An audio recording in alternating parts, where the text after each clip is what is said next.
Hello everyone, good morning সকলকে। তো আবার একটা নতুন ব্লগ নিয়ে তোমাদের কাছে চলে এসেছি, দেখতেই পাচ্ছ। আর আজকে আমাদের কামিকা একাদশী, জানো তো। তো সকালবেলা আমি বাচ্চাদের জন্য রুটি তরকারি করেছিলাম। তো রুটিটা আমি দেখিয়েছি, আর তরকারির সময় আমি আর কিছু দেখাইনি। কুমড়োর সবজি হয়েছিল, আমি করেছিলাম। বাচ্চারা তো সব স্কুলে চলে গেছে, তার মধ্যে আমার স্নান হয়ে গেছে। গিয়ে দেখো আমি সোজা রান্নার জায়গায়, আমার এই ছোট্ট রান্না দেখতেই পাচ্ছ, রান্নার জায়গায় আমি চলে এসেছি, এসে রান্না করছি। তো আজকে আমার একাদশীর দিনে কি কি রান্না আছে বা কি কি মেনু হবে, তো তোমাদের সঙ্গে সেটা শেয়ার করি। তো একাদশীর দিনে আমরা কিভাবে কি করছি এই কামিকা একাদশীতে, তো সেটাই তোমাদের সঙ্গে শেয়ার করব আজকে। তো আমি কিছু না, সকাল থেকে কিছু খাইনি, 12টা বেজে গেছে অলরেডি। তো তারপরে আমি কিন্তু স্নান টান করে চলে এসেছি। তো এই জন্যে রান্না করতে করতে পেয়ারা আমার হাজব্যান্ড কেটে রেখে গেছিলো আমার জন্যে। তো ও খেয়েছিল আর আমি খাইনি। তো আমি স্নান টান করে, আর ভগবানকে, আমার ছেলে মানে বাবু স্নান করে ও স্কুলে চলে গেছে, তো ভগবানকে ভোগ লাগিয়েই গেছিলো। তো সেই প্রসাদ আমি খাচ্ছি এখন, পেয়ারা। সেই পেয়ারাগুলো আমার হাজব্যান্ড কেটে আমার জন্য রেখে গেছিলো আর নিজে খেয়েছিল।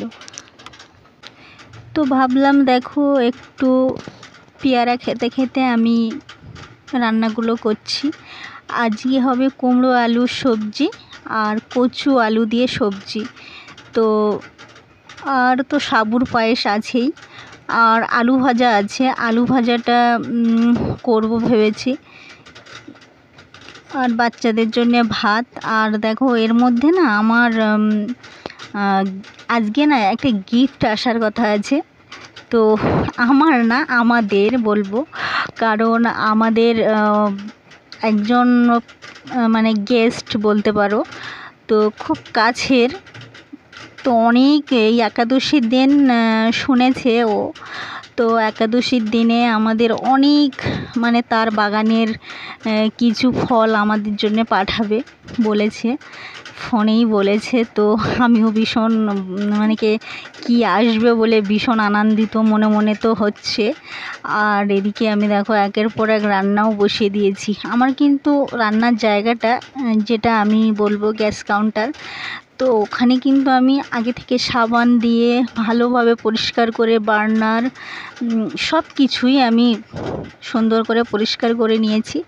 আমার জায়গাটা কিন্তু অত ভালো নয়, তবুও আমার কাছে খুবই ভালো।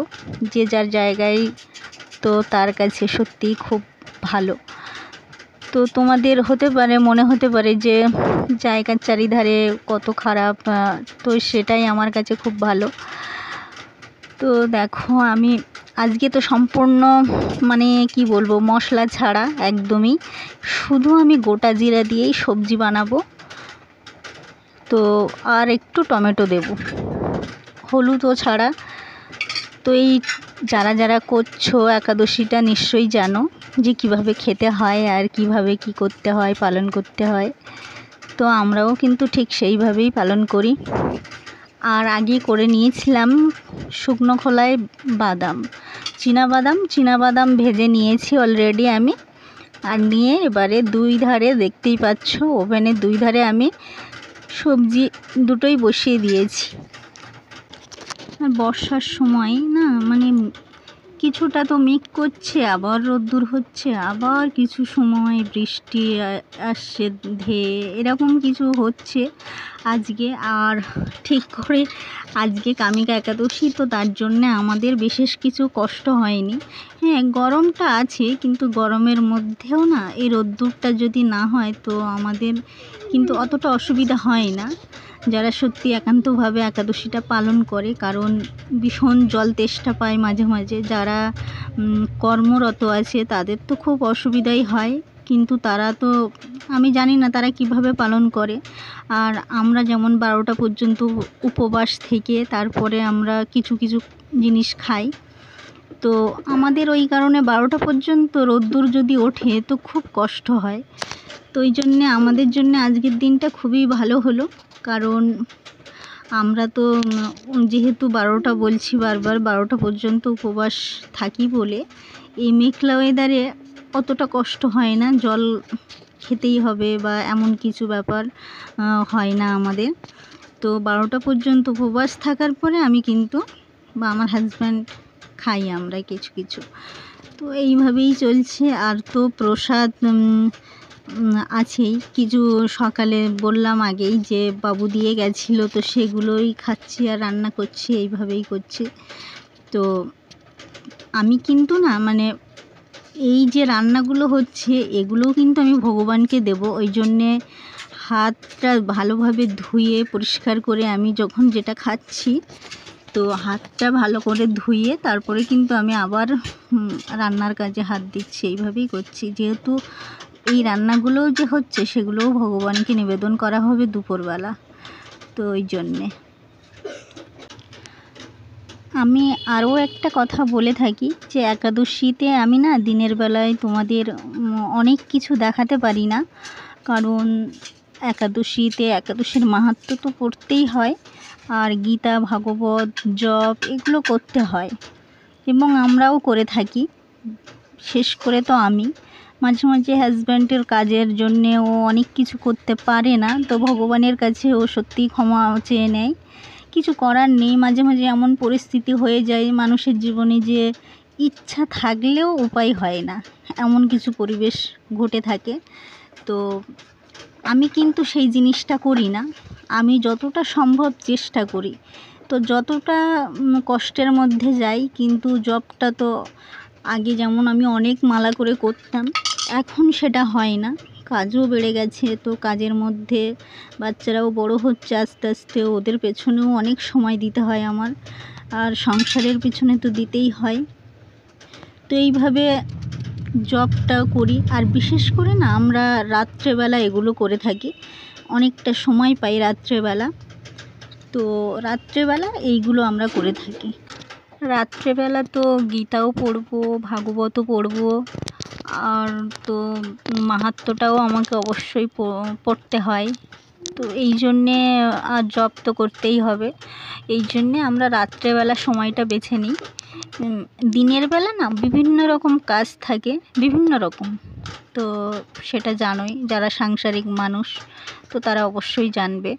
বিভিন্ন রকম কাজ থাকে, তার মধ্যেই আমাকে সব কিছু মেনটেন করে তারপরে আমার কিন্তু সব কিছুই করতে হয় সন্ধ্যাবেলা। তো যাই হোক, দেখো আমি রান্নাটা তো প্রায় হয়ে আসছে, আর বিশেষ করে আজকে তো তেমন কিছুই নয়, একদম সব কিছুই পাতলা ঝোল করব, কারণ এটাই খেতে যেন আমাদের ভীষণ ভালো লাগে, কি বলবো, মানে পাতলা ঝোলটাই আজকের জন্যে খুব ভালো লাগে। কুমড়ো আলু দিয়ে পাতলা ঝোল, ভালো করে সবজিটা একটু কষে নিই, যেহেতু লবণ ঝাল আর গোটা জিরা দিয়েই আজকে সবজিগুলো আমরা করে থাকি। কিছু যে খারাপ হয় তাও নয়, ভালোই লাগে, বেশ ভালো লাগে। আর তো শসা আছেই, কারণ ওটা কিন্তু শসা দিয়ে খেতে খুবই ভালো লাগে। আর দেখো ভেবেছিলাম আলু কাটাও হয়ে গেছে ভাজার জন্যে, তো আলু মানে কি বলবো, ভাজতে ভাজতে না আমারও একটা মিস্টেক হয়ে গেছে। তো আলু এই দেখো সেইগুলো চলে এসেছি তোমাদের সঙ্গে কথা বলতে বলতে। এই দেখো সবজি না, সরি, এখানে সবজি নয়, এখানে দেখতেই পাচ্ছ তোমরা শসা, লেবু, এই দেখো গাছের লেবু আর পেয়ারা, তার গাছের পেয়ারা, মানে কতটা পাঠিয়েছে, গাছের পাকা পেঁপে আর আনারস, অনেকটা পাঠিয়েছে। দেখো আমি এই ঝুড়িটা বড় ঝুড়ি, কিন্তু আমার এই ঝুড়িটা আমার ভর্তি হয়ে যাচ্ছে। তো একাদশীর দিনে এই জিনিসটা পেয়ে আমি তো ভীষণ খুশি। কি বলবো, নিজে মানে কি তাদের এই যে গাছের যে ফল, এই ফলগুলো সত্যি খুব লোভনীয় আর খুব মিষ্টি, কিন্তু খেতে খুব মিষ্টি। আর জানো তো এমনি গাছের যে বিনা সারের এই যে শসা, লেবুগুলোও কত টেস্ট আর গন্ধ। আর এই আনারসটা আমি এখনও খাইনি। দেখো এইগুলো আমি গুছিয়ে গুছিয়ে রাখছি। তো ভেবেছি একটু আনারসটা পরে কাটবো, যেহেতু বা কালকেও খেতে পারি, এই জন্যে রেখে দিয়েছি। আর এদিকে দেখো দুপুরবেলা ভগবানকে আমার হাজব্যান্ডই ভোগ লাগাচ্ছে একটু প্রদীপ জ্বালিয়ে। এখানে আছে দেখতেই পাচ্ছ আম দিয়ে, পেয়ারা দিয়ে আর সব রকম সবজি। তো আমি যেটা বলছিলাম আলু ভাজাটা না ভাজতে ভাজতে একটা মিস্টেক হয়ে গেছে। তো সেখানে আমি ভাতটাও বসিয়ে দিয়েছিলাম, যেহেতু অনেক দেরি হয়ে যাচ্ছে, মনি খাবে। তো ওই জন্যে না ভাতের একটা ফোঁটা, ফ্যানের একটা ফোঁটা এসে কড়াইয়ের গায়ে লেগেছে। তো আমার ওটাতেই একটু সন্দেহ হলো। তো ওই জন্যে আমি ওদের জন্যেই ভেজে দিয়েছি, সেটা আমরা খেতে পারবো না, ওই জন্যে ভগবানকেও লাগাতে পারিনি, শুধু বাদাম দিয়েছি। আর দেখতেই পেলে আর সব সবজি দিয়েছি আর সাবুর পায়েস। তো এই সাবুর পায়েসটা আমরা খুব ভীষণভাবে পছন্দ করি একাদশীর দিনে। এই দেখো এইগুলো দেখো আমি দিয়েছি ভগবানকে, আর ভগবানকে সব আমি গুছিয়ে দিয়েছি, আমার হাজব্যান্ড এই ভোগ লাগিয়ে দিচ্ছেও। আর এই প্রসাদগুলো কিছুক্ষণ পরে আমরা তুলে নেব, 10-15 মিনিট পরে তুলে নিয়ে দেখো কাটাও হয়ে গেছে। আমার হাজব্যান্ডই কেটেছে, দেখতেই পাচ্ছ সুন্দর করে কাটেও চাকু দিয়ে। আর এইগুলো দেখো আমরা খাচ্ছি এখন এখানে, দেখতেই পাচ্ছ। আর আলু ভাজাটা আমরা তো খেতেই পারবো না, বলেই দিয়েছি। এখানে শসা আছে, পেয়ারা আছে আর আম দেখতেই পাচ্ছ, আর সবজি আছে, 2 রকম সবজি, তার মধ্যে বাদাম, আর এখানে আছে বাটিতে পায়েস। এই হচ্ছে আমাদের কি বলবো কামিকা একাদশীর মেনু। এইভাবেই আমরা খাবো আজকে। আর মনি দেখো পেয়ারা খাচ্ছে বসে বসে, ওর খেতে ভালো লাগছে মিষ্টি বলে, ও আমার সঙ্গেও টাটা করছে। আমরা কিন্তু আশ্রমে যাই, কিন্তু অনেক দিন হয়ে গেল আশ্রমে যাই না। তো ভেবেছি আজকে আশ্রমে যাব। মেঘও করেছে, প্রচণ্ড মেঘ করেছে। হাজব্যান্ড বলল যে একটু আশ্রমে যাওয়ার ইচ্ছা হচ্ছে আমার আজকে। তো আমি বললাম ঠিক আছে, আমিও তো ঘরেই আছি, তাহলে ওখানেই গীতা ভাগবত এইসব পাঠ হয়, আর একাদশীর মাহাত্ম্য তো অবশ্যই পাঠ হয়।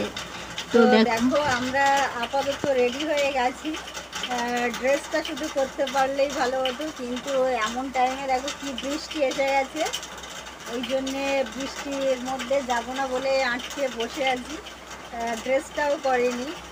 আর মনি দেখো ওর তিলক করে দিয়েছি, ও ঘেঁটে ঘুটে একদম শেষ করে দিয়েছে কপালটা।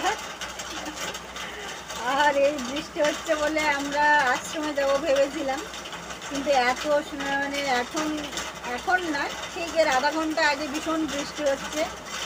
তোমরা আওয়াজ নিশ্চয়ই পাচ্ছ, আমাদের টিনের চালের উপরে ড্রাম ড্রাম করে পড়ছে বৃষ্টি, ভীষণভাবে বৃষ্টি। তো চলো, আর এখানেই আমি শেষ করব আমার ব্লগটা। ভালো লাগলে অবশ্যই লাইক করে দিও, আর কমেন্ট করো কেমন লাগছে।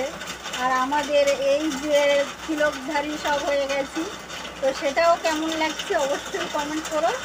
তো টাটা। আর বৃষ্টি হচ্ছে, তোমরা দেখো কী রকম বৃষ্টি হচ্ছে। তো যাবো ভেবেছিলাম, কিন্তু কী করে যে যাবো বুঝতে পারছি না। এই দেখো কি বৃষ্টি হচ্ছে দেখো, আর আওয়াজ তো পাচ্ছ নিশ্চয়ই, টিনের চালের উপর দিয়ে কি আওয়াজ হচ্ছে আমাদের দেখো। তো আপাতত আমি এখানেই রাখছি, আর বেশি কিছু আমি বলবো না। তো ভালো লাগলে অবশ্যই লাইক করো। তো টাটা, আবার পরের দিন আবার একটা নতুন ভিডিও নিয়ে চলে আসবো। ততক্ষণে তোমরা সবাই সুস্থ থেকো, ভালো থেকো।